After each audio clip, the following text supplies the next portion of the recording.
Imagine a piggy bank the size of a giant warehouse. Inside, there are stacks of bills reaching the ceiling. This is the story of the largest bank robbery in history. No masks, no alarms, and no police chases. It was all done with a simple piece of paper and 3 massive trucks. Let's go back to March 2003. Baghdad. The air is thick with tension. Everyone knows a storm is coming. Invasion is only hours away. While people stock up on water and hide, one man is looking at a map of the city's banks. He isn't a common criminal. He is Qusay, the son of the country's powerful dictator, Saddam Hussein. Imagine your father owns the entire country. Every road and every dollar in the vault belongs to him. Usually, a dictator just asks for money, but the government was collapsing and he needed cash fast. Cold, hard, untraceable cash. At 4 a.m. in total darkness, Qusay drove to the central bank. No hackers, no explosives. He simply handed the manager a handwritten note. We need all the money. Here's the first twist. The manager didn't call the police. He saw the signature and simply said, okay. He opened the largest vault in the country and stepped aside. In this land, that note was the law. Saying no meant you would disappear. For the next 5 hours, the bank became a loading dock. Think of the scale. $1 million fits in a suitcase, but Qusay was looking for 1 billion. If you stocked 1 billion in singles, the pile would be 67 miles high. It's a mountain of paper. Qusay brought 3 massive tractor trailers. The kind used for groceries were now his getaway cars. Workers started moving the loot. They threw metal boxes of cash like they were moving crates of oranges. Each box was packed with Benjamins. Why US dollars? Because local money was becoming worthless. In a financial storm, the dollar is the only exit ticket. By sunrise, 3 trucks were completely full. Nearly $1 billion vanished. The trucks drove into the mist just hours before the first bombs fell. Second twist, the world thought it was for luxury, but the reality was much more practical for war. He was creating a shadow economy. To keep soldiers loyal without a government, you need cash.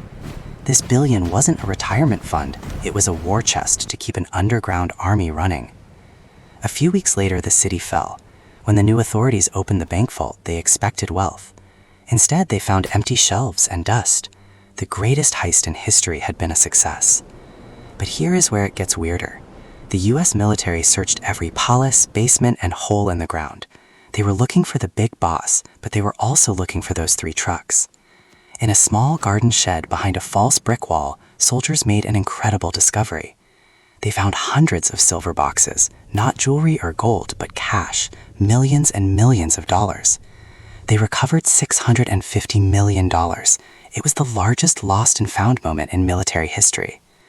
Third twist, the soldiers were supposed to report it, but remember, this was a war zone. No cameras, no receipts, just young men standing over piles of cash that officially didn't exist. Slowly, that money began to disappear again, this time into pockets, backpacks, and shipping crates. Stolen money was stolen a second time by the very people sent to find it. Heroes became thieves. The missing millions became a scandal. Soldiers bought sports cars with cash as soon as they got home. Let's do the math. Qusay took $1 billion. Soldiers found $650 million. Where is the rest? Where is the $350? That's enough money to live like a king for a millennium. The search continued in every bunker. Some was found buried in the desert, some was in the walls of homes, but a huge chunk vanished. Fourth twist, years later, crisp $100 bills started showing up in local Middle Eastern markets. These weren't fakes. Investigators realized the $350 million didn't stay in Iraq, it crossed borders. It was laundered to fund insurgencies.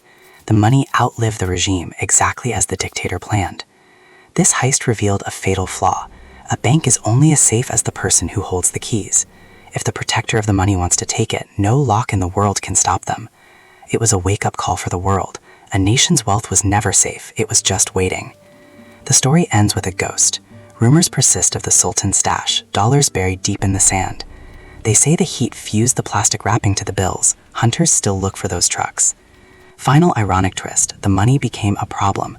The US government knows every serial number. If you deposit $1 million from that heist today, a red light goes off in Washington instantly. Money meant for power became a curse. Now it's just a pile of trash you can never spend. Next time you see a movie heist, remember Kusai. He just needed a pen, paper, and 3 trucks.